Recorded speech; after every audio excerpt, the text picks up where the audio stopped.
Hello everyone and welcome to my channel BioPrism, where we will be building your foundation with me. Hello, this is Pratibha Kaushik, your mentor, your tutor or your guider. So आज का जो topic है वो reproduction in organisms है। ये class 12th का topic है। This is the first chapter of class 12th, reproduction in the organism. So बच्चों, व्हाट इज रिप्रोडक्शन? रिप्रोडक्शन का मतलब होता है टू रिप्रोड्यूस। टू रिप्रोड्यूस का मतलब अपने ही जैसा ऑर्गेनिज्म बनाना, अपने ही जैसा एक नया ऑर्गेनिज्म बनाना, जिसको हम बोलते हैं ऑफस्प्रिंग, तो टू रिप्रोड्यूस इज रिप्रोडक्शन। ठीक है, यानी कि ऐसा बायोलॉजिकल प्रोसेस जहां पर एक ऑर्गेनिज्म अपने ही जैसा या तो बिल्कुल आइडेंटिकल और सिमिलर, आइडेंटिकल नहीं हुआ तो सिमिलर ऑर्गेनिज्म को बनाएगा, और एक न्यू ऑर्गेनिज्म जो बनता है उसको हम बोलते हैं ऑफस्प्रिंग। ठीक है, so reproduction is a biological process in which an organism makes या फिर reproduce a new organism which is known as offspring. So यहाँ पे ये जो नए ऑफस्प्रिंग को जन्म देगा वो या तो उसका बिल्कुल आइडेंटिकल होगा, बिल्कुल मतलब उसमें नंबर ऑफ क्रोमोसोम्स भी सेम होगा, उसका शेप भी सेम होगा, उसका स्ट्रक्चर भी सेम होगा, और या फिर वो सिमिलर होगा, मतलब कुछ उससे मिलता जुलता होगा। तो यहाँ पर जो क्या चीजें हैं, यहाँ पे 3 बातें आती हैं। जो भी हमारा ऑफस्प्रिंग बना उसका सबसे पहले क्या होगा? ग्रोथ होगा। ठीक है, ग्रोथ होगा। उसके बाद इसमें आएगी मैच्योरिटी, यानी कि ये मैच्योर होगा, और उसके बाद होगा इसकी डेथ, यानी कि ये एक साइकिल जो है ये चलेगी, जिसमें न्यू ऑफस्प्रिंग जो बना है उसकी एक साइकिल चलती है, उसकी एज, उसकी लाइफ स्पैन होती है, जिसमें वो ग्रोथ करता है, जिसमें वो मैच्योर होता है, और फिर वो डेथ कर देता है। तो ये जो मैच्योरिटी है ना, इसके बाद ये करता है रिप्रोड्यूस करने के बाद इसकी डेथ हो जाती है। बच्चों, अगर हम लाइफ स्पैन की बात करें कि ये लाइफ स्पैन है पूरा का पूरा, तो लाइफ स्पैन का मतलब होता है कि कितना एज है उसकी। नेचुरल डेथ जो बर्थ है, from the birth to the natural death जो भी उसकी होगी, उस ऑर्गेनिज्म की होगी, उसके बीच का जो टाइम है, इसको हम बोलते हैं लाइफ स्पैन। ठीक है, उसकी एज, लाइफ स्पैन, और उसी पे डिपेंड होता है ये पूरा साइकिल। ठीक है, तो ऑफस्प्रिंग जो भी नए बने वो ग्रोथ करेंगे, मैच्योर होंगे, और एक टाइम के बाद ये क्या होंगे? इनकी डेथ हो जाएगी। अब ये जो आपके जो रिप्रोडक्शन है ये किस चीज पे बेस्ड है? यानी कि ये पूरा जो है ये सिस्टम, ये जो यहाँ पे साइकिल चल रही है, ये 2 चीजों पे बेस्ड होती है। एक तो होता है हैबिटेट पे, ठीक है, एक होता है हैबिटेट पे depend. Habitat is the place where they live, a living place is known as habitat, और हैबिटेट जो भी आप कहें ये इसको बोलते हैं हैबिटेट। तो यहाँ पर हैबिटेट पे डिपेंडेंट कैसे है, वो कैसे सिचुएशन में, कैसी कंडीशन में रह रहा है, उस पर भी डिपेंड करता है, उसकी ग्रोथ, उसकी मैच्योरिटी पे। हो सकता है कि वो किसी ऐसी सिचुएशन, एडवर्स कंडीशन में रह रहा हो जहाँ पे उसकी डेथ जल्दी हो जाएगी।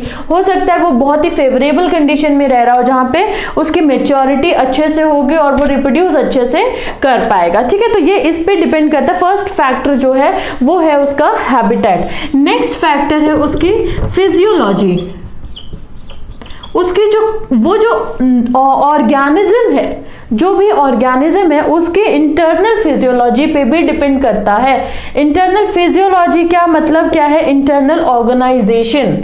ठीक है, जैसे हमारा अगर इंटरनल ऑर्गेनाइजेशन की बात करें तो हमारे डाइजेस्टिव सिस्टम, पूरे मतलब मेटाबॉलिज्म की बात होगी, डाइजेस्टिव, रेस्पिरेटरी, एक्सक्रीटरी, सारे सिस्टम्स इन्वॉल्व होंगे उसमें। तो यहाँ पर 2 चीजों पे ये डिपेंडेंट है, हैबिटेट और फिजियोलॉजी, इंटरनल फिजियोलॉजी। ध्यान दीजिएगा इंटरनल फिजियोलॉजी पे। सो यहाँ पे अब ये हैबिटेट और फिजियोलॉजी पे जब डिपेंडेंट होगा, तो अगर ये फेवरेबल है तो इसकी ग्रोथ, मैच्योरिटी और डेथ ठीक से होगी, मतलब ग्रोथ और मेच्योरिटी ठीक से होगी और टाइमली उसका डेथ भी होगा।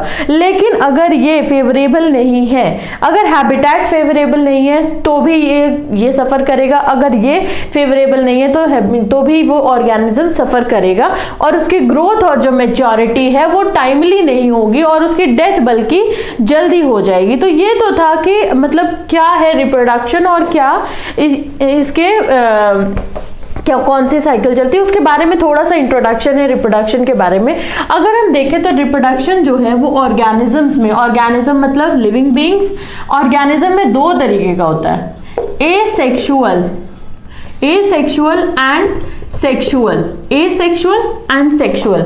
अब एसेक्सुअल और सेक्सुअल में क्या चीजें डिफरेंस है, यहाँ पर क्या होता है, यहाँ पर यूजुअली एक ऑर्गेनिज्म पार्टिसिपेट करता है, ठीक है, एक ऑर्गेनिज्म पार्टिसिपेट करता है और वो दो को बना लेता है या फिर वो ऐसा ऑर्गेनिज्म बनाता है जो कि बिल्कुल सिमिलर है, इसके बिल्कुल आइडेंटिकल है। एसेक्सुअल रिप्रोडक्शन की ये खासियत है कि इसमें आइडेंटिकल ऑफस्प्रिंग्स बनते हैं, आइडेंटिकल ऑफस्प्रिंग्स बनते हैं एसेक्सुअल रिप्रोडक्शन में, ठीक है। और यहाँ पर गैमीट्स का फॉर्मेशन हो भी सकता है और नहीं भी हो सकता है। गैमीट्स का फॉर्मेशन, गैमीट्स क्या चीज है बच्चे, जब भी हम आगे अभी मैं बताऊंगी गैमीट क्या है सेक्सुअल रिप्रोडक्शन में, तो ये गैमीट का फॉर्मेशन हो भी सकता है प्रेजेंट और एब्सेंट, दोनों चीजों पे डिपेंडेंट है। गैमीट फॉर्मेशन हो भी सकता है और नहीं भी हो सकता है, ठीक है। आइडेंटिकल तो पक्का होगा और गैमीट फॉर्मेशन हो भी सकता है और नहीं भी हो सकता है। अच्छा, इसमें एक पेरेंट, एक सिंगल पेरेंट इन्वॉल्व होगा, ये मैंने आपको बता दिया है कि यहाँ पे सिंगल पेरेंट इन्वॉल्व होगा। वहीं अगर सेक्सुअल रिप्रोडक्शन की बात की जाए तो यहाँ पर दो पेरेंट इन्वॉल्व होंगे, ये तो बहुत ही जरूरी बात है कि यहाँ पे दो पेरेंट इन्वॉल्व होंगे। अब ये जो दो पेरेंट है, मान लीजिए ये है एक पेरेंट, ठीक है, मान लीजिए ये एक पेरेंट है और ये एक पेरेंट है, ठीक। अब ये अपना एक रिप्रोडक्टिव सेल या रिप्रोडक्टिव जो भी रिप्रोडक्शन करेगा वो एक सेल प्रोड्यूस करेगा, इसको हम बोलते हैं गैमीट, इसको हम बोलते हैं गैमीट, जो कि रिप्रोडक्शन करेगा। अब क्या होगा, ये जो गैमीट है ये फ्यूज करेगा, ये टर्म बहुत इंपॉर्टेंट है, याद रखना, फ्यूजन, यहाँ पे फ्यूजन हो रहा है, बहुत इंपॉर्टेंट पॉइंट है, इसके बिना इसकी डेफिनेशन अधूरी है। तो यहाँ पर ये जो गैमीट्स है, मान लीजिए ये मेल है और ये क्या है, ये फीमेल है, तो जो गैमीट्स है मेल से मेल गैमीट बनेगा और फीमेल से फीमेल गैमीट बनेगा, ठीक है। तो मेल और फीमेल गैमीट का फ्यूजन होगा और यहाँ पे एक नया स्ट्रक्चर बनेगा, एक नया स्ट्रक्चर बनेगा जिसमें इसकी भी खासियत होगी, इसकी भी चीजें होंगी और इसकी भी चीजें होंगी, ठीक है। लेकिन ये किसी भी एक से आइडेंटिकल नहीं होगा, किसी दोनों से भी आइडेंटिकल नहीं होगा, ये सिमिलर होगा, थोड़ी ये यहाँ की कैरेक्टरिस्टिक्स होंगी, थोड़ी यहाँ की कैरेक्टरिस्टिक्स होंगी, जिसको बोलते हैं जाइगोट, इसको बोलते हैं जाइगोट। अब ये जो जाइगोट है ये भी एक सेल है, ठीक है, ये भी एक सेल है, यानी दो सेल फ्यूज होके एक सेल बना रहे हैं। अब ये जो सेल है जिसमें इन दोनों की कैरेक्टरिस्टिक है, ये सेल आगे बनाएगा क्या, ऑफस्प्रिंग, ये बनाएगा आपके ऑफस्प्रिंग। अब ये ऑफस्प्रिंग का ग्रोथ होगा, ये मैच्योर होंगे और ये बाद में अपना रिप्रोडक्शन करेंगे, ठीक है। तो ये तो मैंने आपको बताया कि सेक्सुअल रिप्रोडक्शन क्या है, जहां पे क्या है, इसमें दो पेरेंट्स इन्वॉल्व है, गैमीट्स का फॉर्मेशन होता है, गैमीट्स का फ्यूजन होता है और जाइगोट बनता है, ठीक है। लेकिन हमने क्या देखा कि यहाँ एसेक्सुअल रिप्रोडक्शन में सिर्फ एक ही पेरेंट इन्वॉल्व है, आइडेंटिकल यहां बनता है, यहाँ पे आइडेंटिकल नहीं कहेंगे हम इसको, क्या कहेंगे, यहाँ पे सिमिलर होते हैं, कैरेक्टरिस्टिक्स या ऑफस्प्रिंग जो होते हैं वो सिमिलर होते हैं, ठीक है। एक चीज यहाँ पर एसेक्सुअल रिप्रोडक्शन होता है, बिल्कुल सेम बनाता है, यानी कि आइडेंटिकल अगर कॉपी बनाता है, आप कहिए बिल्कुल कॉपी बना रहा है, जेरोक्स बना रहा है, तो इसको हम टर्म देते हैं क्लोन, यानी कि एसेक्सुअल रिप्रोडक्शन में बिल्कुल एग्जैक्ट कॉपी बनती है पेरेंट की, ऑफस्प्रिंग एग्जैक्ट कॉपी होता है पेरेंट की, इसीलिए इसको बोलते हैं क्लोन। तो क्लोन का फॉर्मेशन जो है वो आपके एसेक्सुअल रिप्रोडक्शन में होता है, ठीक है। ये बात जो है आपके ध्यान देने लायक है कि क्लोन में क्या क्या चीजें, क्लोन जो है वो किसके रिप्रोडक्शन में है, कहाँ पे यूज्ड हो रहा है। और इसकी अगर बात की जाए तो ये जो एसेक्सुअल रिप्रोडक्शन है, इसमें जो ऑफस्प्रिंग नया बनता है ना, ये जो ऑफस्प्रिंग है ये आपका जेनेटिकली और साथ में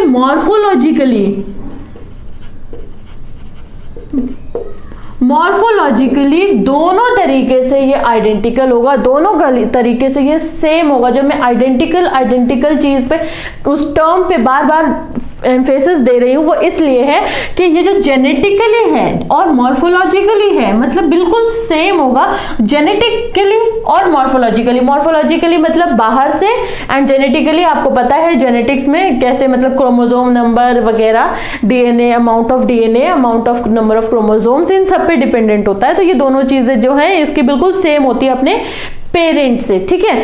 अब अगर हम बात करें तो जो एसेक्सुअल रिप्रोडक्शन है, ठीक है, एसेक्सुअल रिप्रोडक्शन जो है वो कहाँ होता है, तो ये होता है कुछ प्लांट में। यूजुअली आप देखिएगा जो भी सिंपल ऑर्गेनिज्म होंगे, ठीक है, वो चाहे प्लांट हो या फिर एनिमल हो, ध्यान दीजिएगा जो भी सिंपल ऑर्गेनिज्म होंगे, सिंपल ऑर्गेनाइजेशन जिसमें होगा, जिसमें कॉम्प्लेक्स ऑर्गेनाइजेशन नहीं होगा, वहां पर होता है एसेक्सुअल रिप्रोडक्शन। अब इसमें क्या इंक्लूडेड है, इसमें इंक्लूडेड है प्लांट्स और कुछ एनिमल्स, ठीक है, इसमें इंक्लूडेड है प्लांट्स और कुछ एनिमल्स, इसमें इंक्लूडेड है प्रोटिस्टा। अगर मैं और डीप जाऊं तो कुछ प्रोटिस्ट इन्वॉल्व है। प्रोटिस्ट एग्जाम्पल दीजिए तो एमीबा एक प्रोटिस्ट है, नेक्स्ट इज पैरामीशियम भी एक प्रोटिस्ट है। तो ये प्रोटिस्ट और मोनेरेंस, अब ये क्या चीज है, मोनेरेंस जैसे कि आपने पढ़ा होगा यू बैक्टीरिया, आर्कीबैक्टीरिया, ये सब कैटेगरी है मोनेरा की, ठीक है, जिसमें प्रोकैरियोटिक ऑर्गेनिजम्स आते हैं।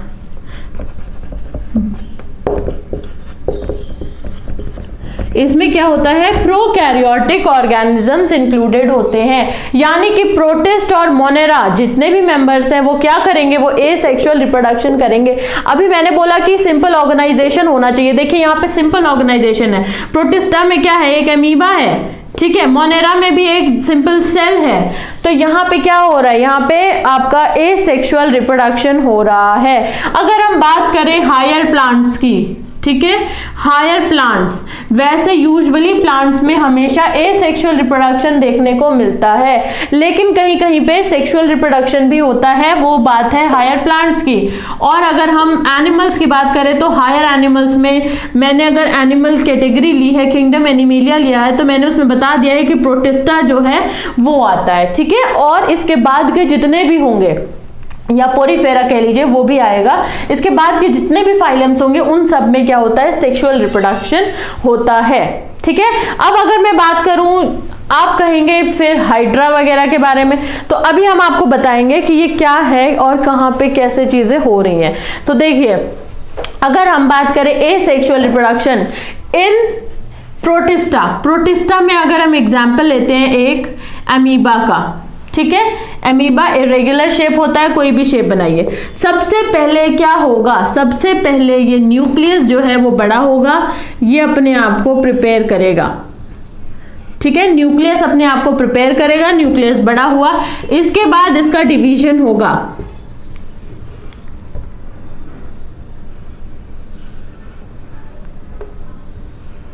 इसके बाद न्यूक्लियस का डिवीजन हुआ, ठीक है, ये हो गया न्यूक्लियस का डिवीजन, की जो मैं लाइंस बना रही हूँ सेंट्रियोल्स है।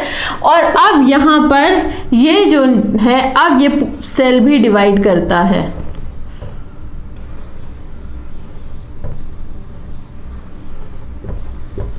न्यूक्लियस डिवाइड हो गया है लेकिन सेल नहीं डिवाइड हुआ है। और लास्ट स्टेज में क्या होता है, ये दो सेल बन गए, ठीक है।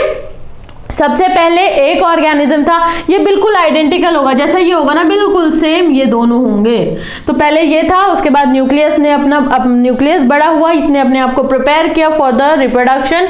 इसके बाद यहाँ सबसे पहले क्या होता है, न्यूक्लियस का डिवीजन होता है, और यहाँ उसके बाद क्या होगा, यहाँ पे ये सेल का डिवीजन होगा, और सेल जो है वो दो भाग में टूट जाएगा, दो अलग नए सेल्स बन जाएंगे। दो बने हैं, इसका मतलब बाई मतलब टू, यानी कि यहाँ पे जो रिप्रोडक्शन हो रहा है उसका नाम क्या है, बाइनरी फिशन। ठीक है, जब एक से दो बन रहे हैं यानी डिवाइड हो रहा है तो फिशन बोलते हैं। बाइनरी मतलब दो बन रहे हैं, एक से दो बन रहे हैं, इसका मतलब यहाँ पे बाइनरी फिशन हो रहा है, और ये एग्जाम्पल है एमीबा का। अब आपने क्या देखा कि एक सेल से बने दो सेल, ठीक है, इसीलिए हम बोलते हैं कि हम जो है हमारी जो कैटेगरी में आते हैं यानी एनिमल्स या हायर प्लांट्स, ये इमॉर्टल नहीं है। लेकिन अगर हम प्रोटिस्ट की बात करें तो ये इमॉर्टल है। इमॉर्टल का मतलब अमर है, ये कभी मरते ही नहीं है। क्यों? क्योंकि एक सेल अपने में से ही तो टूट के दो सेल में डिवाइड हो रहा है, यानी एक सेल का डिवीजन ही तो यहाँ पे हुआ है, तो ये सेल तो मरा ही नहीं है, ये तो सिर्फ दो में डिवाइड हुआ है, इसीलिए इसको बोलते हैं कि ये इमॉर्टल ऑर्गेनिज्म है। ठीक है, ये इमॉर्टल ऑर्गेनिज्म है। अब यहाँ पर आपने गौर फरमाया हो तो asexual reproduction is nothing but the cell division है बस ये। और अगर आपने पीछे की क्लास पढ़ी है और आपको याद है तो आपको ये पता होगा सेल डिवीजन वो कौन सा सेल डिवीजन है जिसमें एक से दो बनते हैं, वो क्या होता है, वो होता है आपका माइटोसिस। यानी कि यहाँ पे कौन सा प्रोसेस हो रहा है सेल डिवीजन का, कौन सा टाइप ऑफ सेल डिवीजन हो रहा है, विच दिस इज माइटोसिस। ठीक है, यहां पर क्या हो रहा है, माइटोसिस। अगर हम ईस्ट की बात करें बच्चों, ईस्ट भी यूनिसेल्युलर ऑर्गेनिज्म है।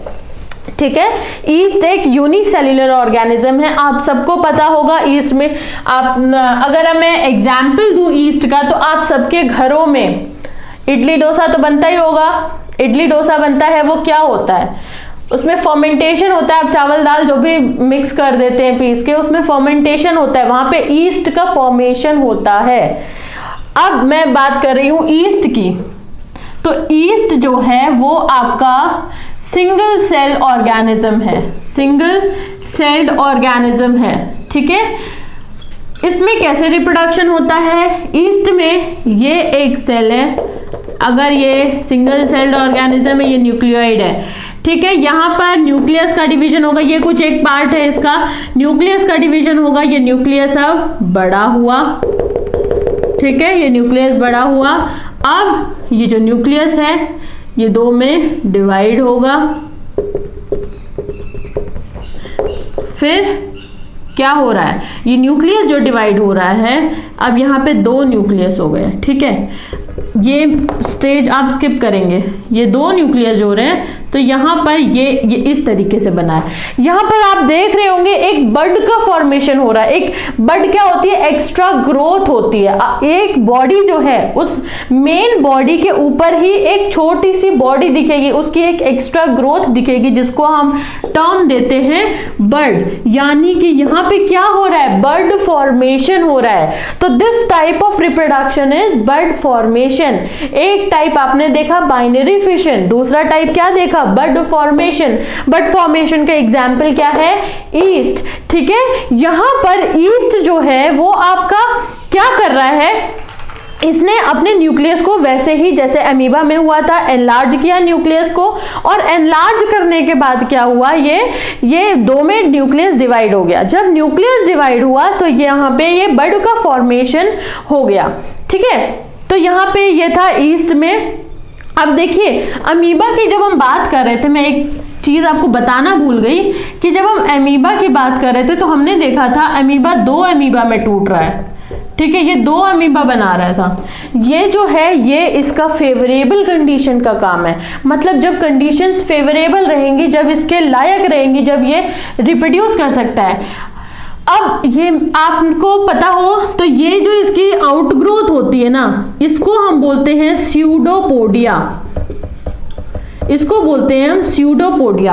अनफेवरेबल कंडीशन में क्या होता है, अनफेवरेबल कंडीशन में अगर ये अमीबा ऐसा है तो अनफेवरेबल कंडीशन में ये अपने ये जो स्यूडोपोडिया है इनको अंदर खींच लेता है, ठीक है।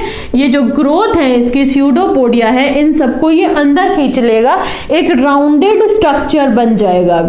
अब ये एक राउंडेड स्ट्रक्चर बन जाएगा जो कि 3 लेयर अपने बाहर इकट्ठी कर लेगा, ठीक है। ये अपने आसपास 3 लेयर बनाएगा अपने चारों तरफ, और ये जो 3 लेयर हैं इसको बोलते हैं सिस्ट।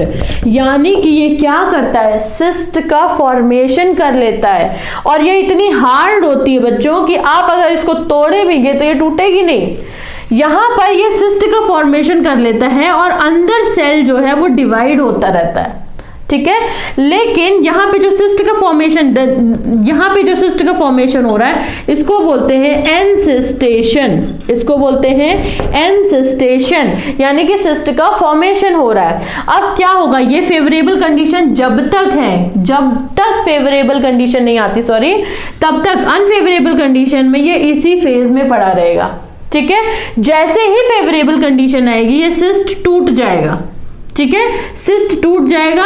ये जो यहाँ पे ये डेवलप हुए थे, बहुत सारे बने थे, मैंने बताया था डिवीजन इसमें होता रहेगा, और जो भी इसमें डेवलप हुए थे एमीबी, ये बर्स्ट हो जाएगा जब, तो ये बर्स्ट हो जाएगा और ये बाहर आ जाएंगे।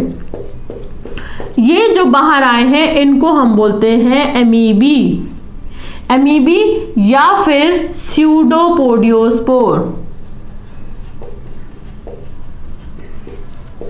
इसको बोलते हैं एमीबी या फिर स्यूडोपोडियोस्पोर। ये जो सिस्ट बर्स्ट हुआ है इससे इसका फॉर्मेशन हुआ है, ठीक है। Encystation is the important term and now the burst. अब ये बर्स्ट जो हुआ है ना, ये जो जिस तरीके से बर्स्ट हुआ है इसको हम बोलते हैं स्पोर्युलेशन। क्या बोलते हैं, स्पोर्युलेशन। यानी कि ये एक और तरीका आपको पता चला, क्या हो रहा है यहाँ पे, स्पोर्युलेशन। तो यानी एसेक्सुअल रिप्रोडक्शन में अभी तक हमने क्या देखा, बाइनरी फिशन देखा और बड फॉर्मेशन देखा, और अब हम देख रहे हैं स्पोर्युलेशन। तो इसको क्या बोलते हैं, इसको बोलते हैं हम स्पोर्युलेशन, जिसमें जो बर्स्ट होके बाहर स्पोर्स जो है वो बाहर आके निकल के गिर जाते हैं, और एक नया ऑर्गेनिज्म, हर एक स्पोर एक नया ऑर्गेनिज्म, एक नया अमीबा बनाएगा, ठीक है। ये आपको समझ में आ गया होगा, मेरे हिसाब से मैंने काफी इसके ऊपर जोर दे दिया है।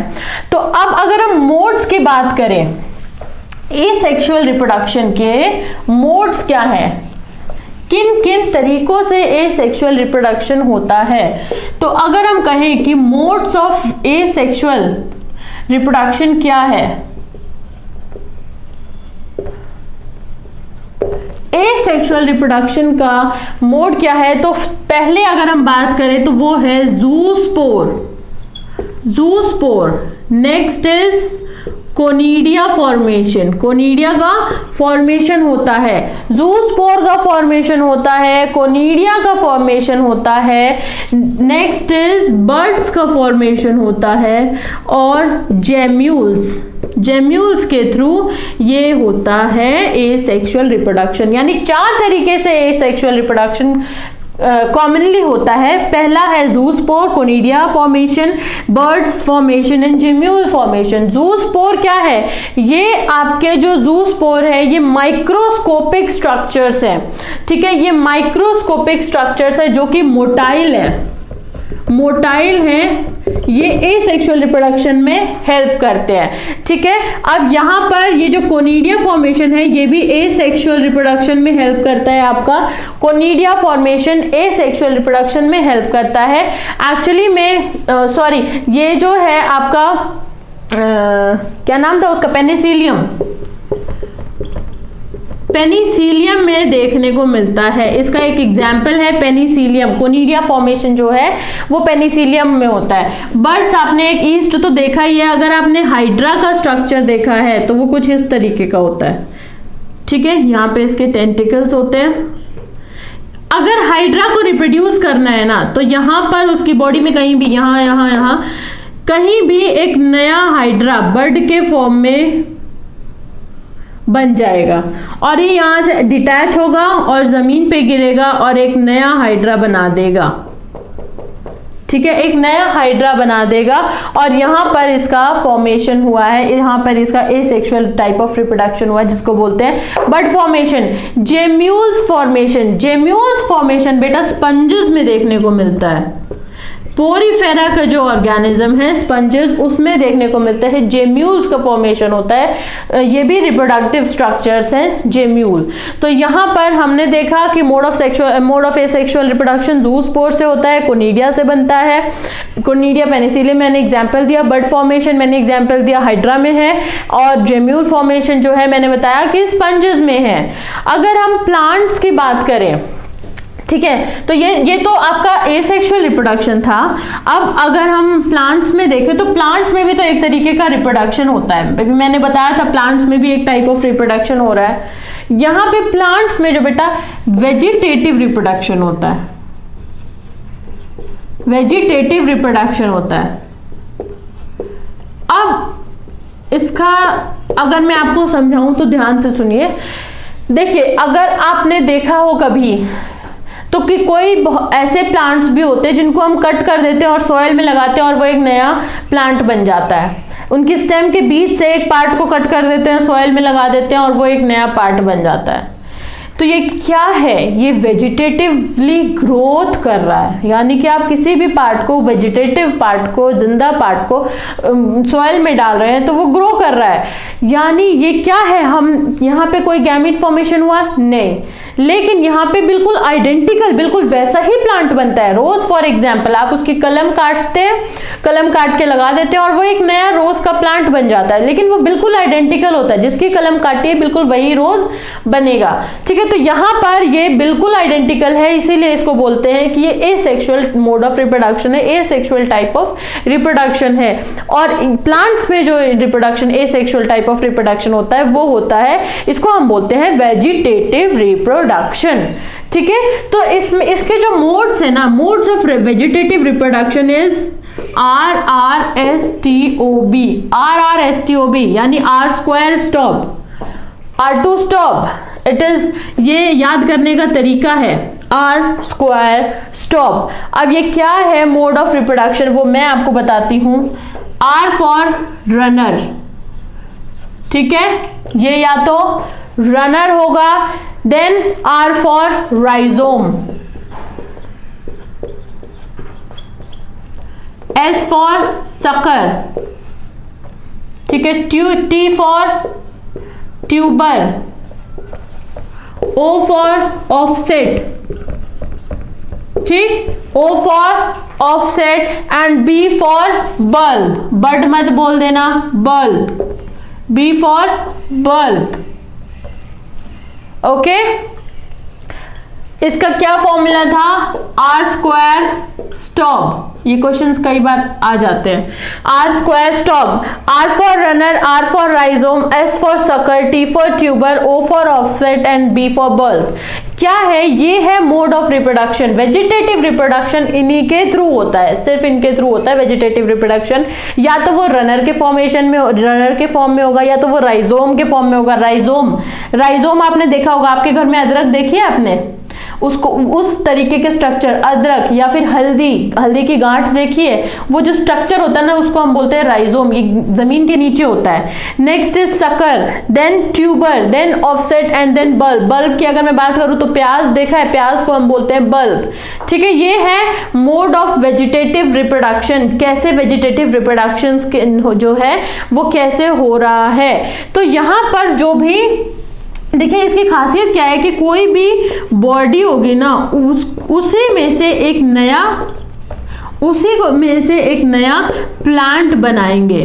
ठीक है, जो भी बॉडी होगी उसमें से एक नया प्लांट बनेगा, यानी पेरेंट में से ही ऑफस्प्रिंग आ रहा है। और यही चीज हमने देखी थी एसेक्सुअल रिप्रोडक्शन में, जहां पे पेरेंट में से ही ऑफस्प्रिंग आ रहा, तो जो भी बिल्कुल आइडेंटिकल था। ठीक है, अब ये जो छोटे छोटे नए नए, आलू में देखिएगा, आलू में कई बार छोटे छोटे वो बर्ड्स दिखते हैं, वो एक्चुअली में उसको हम बोलते हैं आई, ठीक है। वो बर्ड जो है उसको हम बोलते हैं आई ऑफ पोटैटो। वो क्या होता है, वो अगर आप उसको जमीन में डाल दें तो वो एक नया आलू बना लेगा, उसमें से एक नया पोटैटो बना देगा। तो वो बिल्कुल उसके पेरेंट से सिमिलर होगा, ठीक है, वो बिल्कुल पेरेंट से सिमिलर होगा। इसीलिए जो वेजिटेटिव रिप्रोडक्शन में पेरेंट से जो ऑफस्प्रिंग बन रहा है उसको हम बोलते हैं वेजिटेटिव प्रोपेग्यूल, उसको हम बोलते हैं वेजिटेटिव प्रोपेग्यूल, ठीक है। वेजिटेटिव रिप्रोडक्शन में पेरेंट से जो नया ऑफस्प्रिंग बना है, ऑफस्प्रिंग को यहां पे बोला जाता है vegetative propagule, and it is an important term, तो आप लोगों को याद रहना चाहिए, ठीक है। अब अगर हम बात करें तो आपने देखा होगा, इसकी तो बाद में बात करते हैं, पहले मैं आपको ये बताती हूँ कि अगर एक बॉडी है, अगर एक प्लांट बॉडी है, ठीक है, अगर एक बॉडी है जिससे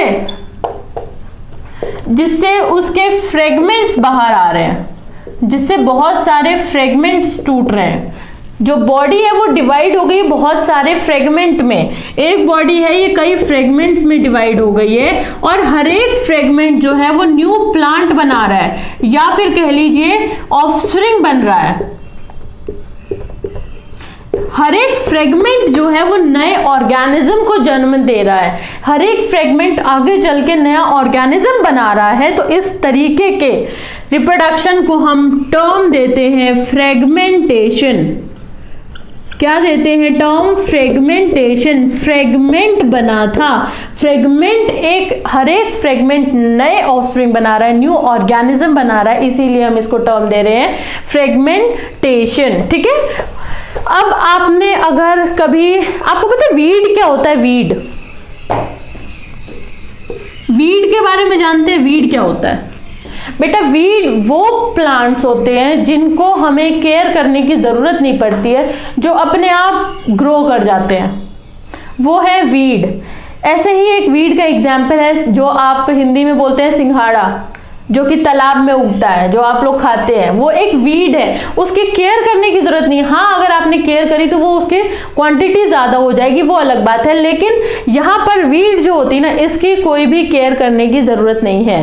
तो यहाँ पर बंगाल टेरर की अगर हम बात करें तो मैं आपको एग्जाम्पल दे दूं वेजिटेटिव प्रोपेग्यूल का, कि कितने ज्यादा वेजिटेटिव रिप्रोडक्शन हो रहा है।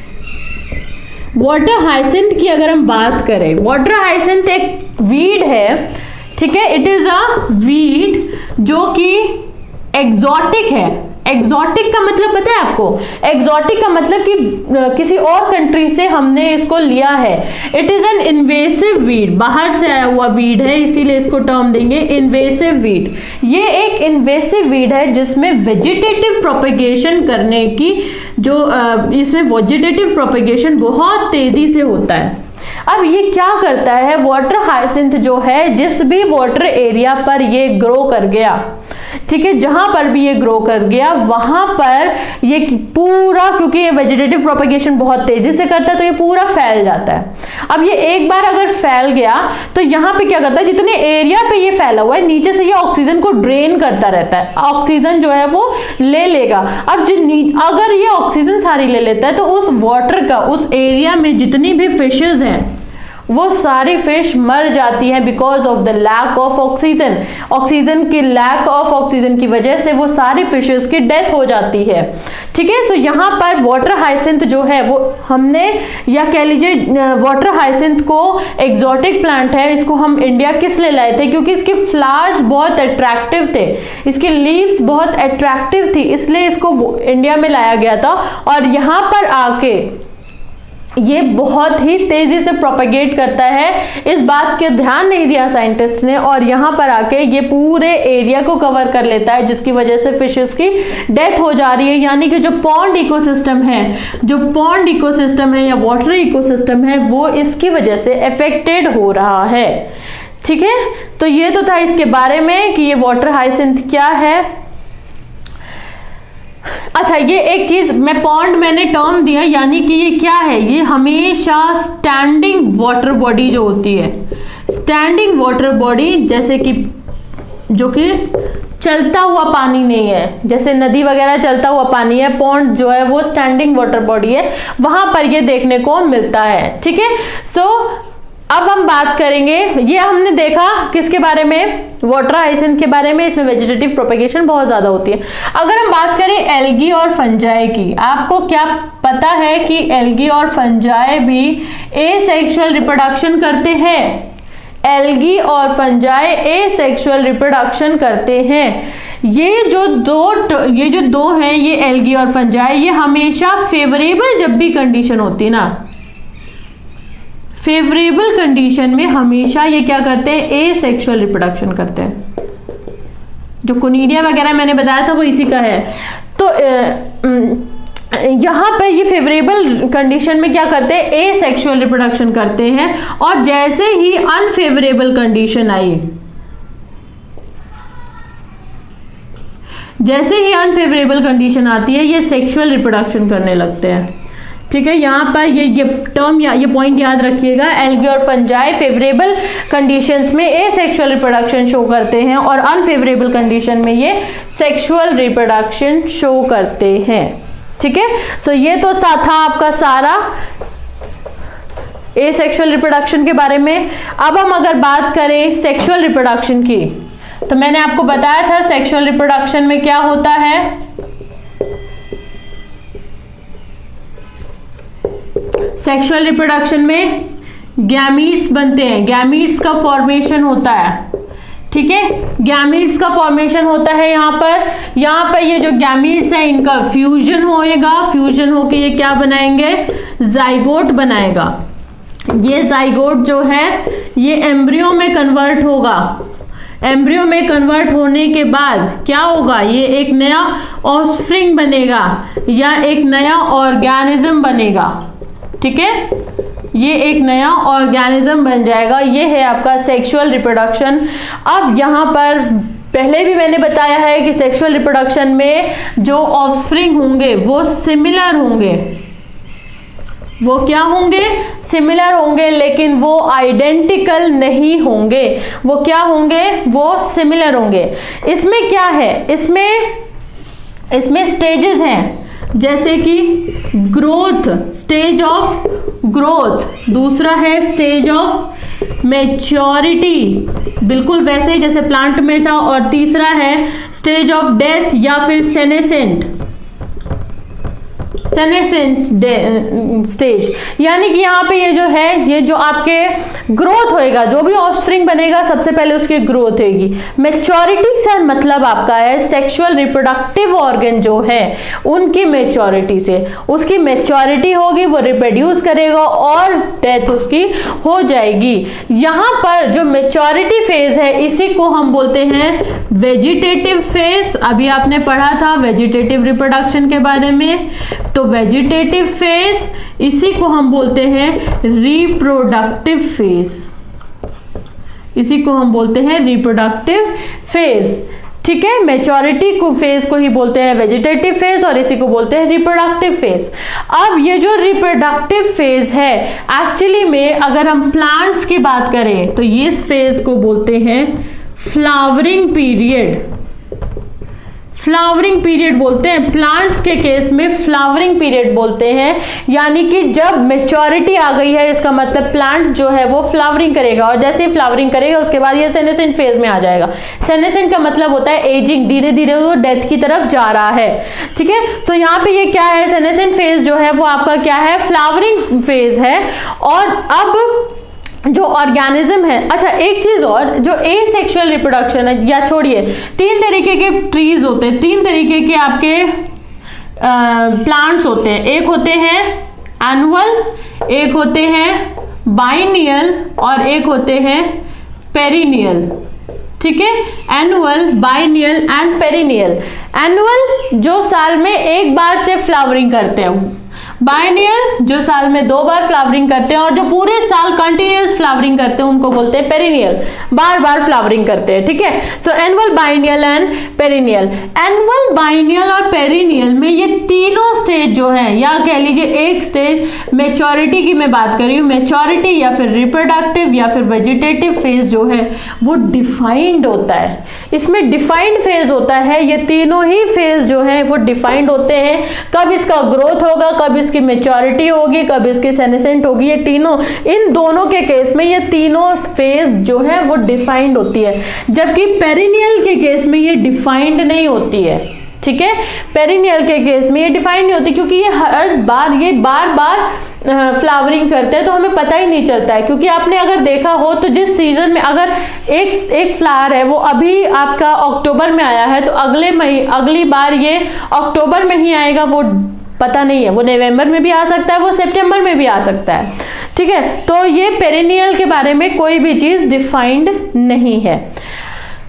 तो अब अगर हम बात करें, एक और चीज मैं बताना चाहती हूँ वेजिटेटिव रिप्रोडक्शन में, जैसे कि अभी मैंने बताया था पोटैटो में आइस का फॉर्मेशन होता है, वैसे ये एक लीफ है ब्रायोफिलम की, ब्रायोफिलम प्लांटी का ऑर्गेनिज्म है। ब्रायोफिलम की जो लीफ है, इसकी लीफ से वेजिटेटिव रिप्रोडक्शन होता है। अगर ये इसकी लीफ है तो यहाँ पे वेजिटेटिव रिप्रोडक्शन होगा, ठीक है। और ये जो है ये टूट के नीचे गिर जाएगी, जो भी यहाँ पे बना है ये टूट के नीचे गिर जाएगा और एक नया प्लांट बनाएगा, ठीक है, एक नया प्लांट बनाएगा। ये भी वेजिटेटिव ग्रोथ, वेजिटेटिव रिप्रोडक्शन के बारे में बात हो रही है, ठीक है। अब अगर हम पेरिनियल के बारे में बात करें तो एक चीज जैसे मैंने आपको बताया बाइनियल, पेरिनियल, एनुअल के बारे में, तो यहाँ पे अगर हम एग्जाम्पल लें तो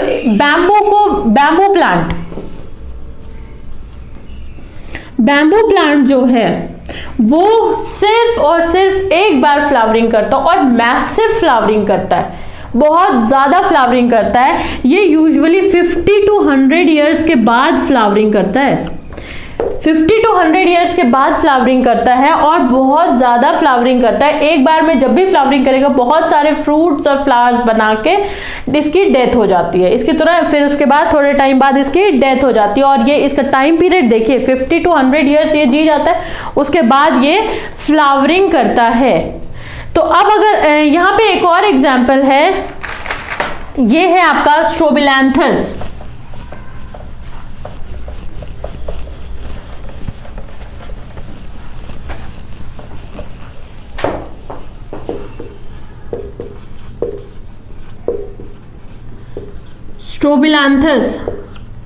स्ट्रोबिलैंथस जो है ये आपका वेस्टर्न घाट्स में मिलता है। ये जो है ये वेस्टर्न घाट्स में पाया गया है।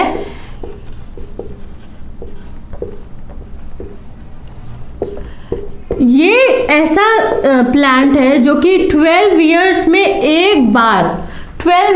एक बार फ्लावरिंग करता है। लास्ट फ्लावरिंग इसकी 2006 में हुई थी, जो कि सितंबर से अक्टूबर के बीच में हुई थी।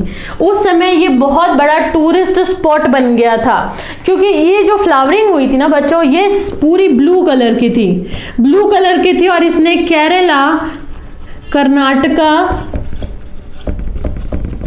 कर्नाटका और तमिलनाडु इसके जो एरियाज हैं, वेस्टर्न घाट का जो एरिया है, इसके जो हिल्स हैं, इनके पूरे हिल्स को इसने कवर कर लिया था। और वो हिल्स पूरे इसके फ्लावर की वजह से ब्लू कलर के दिख रहे थे। तो ब्लू कलर की एक ब्लूम दिख रही थी बिकॉज ऑफ इट्स फ्लावरिंग, ठीक है। तो ये था स्ट्रोबिलैंथस, जो कि बहुत ही मैसिव फ्लावरिंग करता है, मैसिव फ्लावरिंग हुई थी यहाँ पर। अब ये था प्लांट्स के केस में कि मैसिव फ्लावरिंग करते हैं, बाइनियल, पेरिनियल कैसे क्या करते हैं। अगर हम बर्ड्स के केस में बात करें, एनिमल्स के केस में हम कल बात करेंगे, नेक्स्ट वीडियो में बात करेंगे, नेक्स्ट क्लास में बात करेंगे। यहाँ पर अगर हम बर्ड्स की बात करें तो बर्ड्स जो है बच्चों वो सीजनल ब्रीडर्स हैं, सीजन आने पर ही ये ब्रीड करते हैं, ठीक है। बर्ड्स हमेशा सीजनल ब्रीडर हैं। लेकिन जो बर्ड्स कैपिटिविटी में है, कैपिटिविटी का मतलब क्या होता है? कैपिटिविटी जैसे कि पोल्ट्री फार्मिंग, जो इकोनॉमिकली हमारे लिए बेनिफिशियल है। जो बर्ड्स इसमें है ना, एक्चुअली उनका एक्सप्लॉयटेशन होता है, एक्चुअली इनका एक्सप्लॉइटेशन होता है। क्यों होता है? क्योंकि ये हमेशा ब्रीड करते रहते हैं। ये जो सीजनल ये जो बर्ड्स हैं, कुछ बर्ड्स ये एक सीजन पे ही एग्स को ले करती हैं, एक सीजन पे ही एग्स को ले करेंगी। लेकिन जो कैपिटिविटी में है, जिनका एक्सप्लॉइटेशन होता है, वो कॉन्टिन्यूअस एग ले करती है।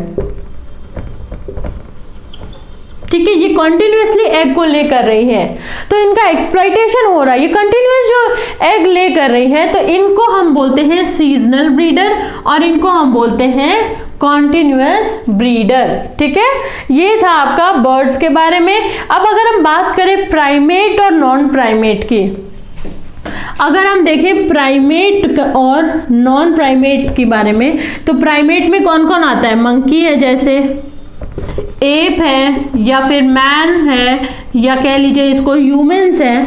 ये क्या है? ये प्राइमेट है।